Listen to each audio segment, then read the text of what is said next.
एकदा खाल तर चव विसरणार नाहीत असा रसरशीत साखर आंबा आणि झटपट 10 मिनिटात तयार होणारा। तर चला बघूयात रेसिपी। 2 आंबे घेतलेले आहेत आणि आंब्याला 2 तास पाण्यामध्ये ठेवलेले आहेत, म्हणजेच याच्यातली डस्ट वगैरे निघून जातात, धूळ वगैरे राहते तर। आणि स्वच्छ कोरड्या कपड्याने पुसून घ्यायचं, पाण्याचा अंश नाही ठेवायचा।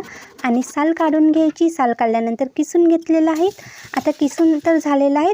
एक पॅन घेतलेलं आहे, गॅसवर ठेवायचं आहे आणि मीडियम आचेवर मस्त असं 5 मिनिट शिजून घ्यायचं आहे। एकदम मीडियम, लो टू मीडियम ठेवायचे आहे। आणि त्याच्यानंतर जेवढा आपण आंब्याचं किस घेतलं आहे तेवढीच साखर घालायची आहे। जर आंबा आंबट असेल तर थोडी साखर जास्त घालायची आहे।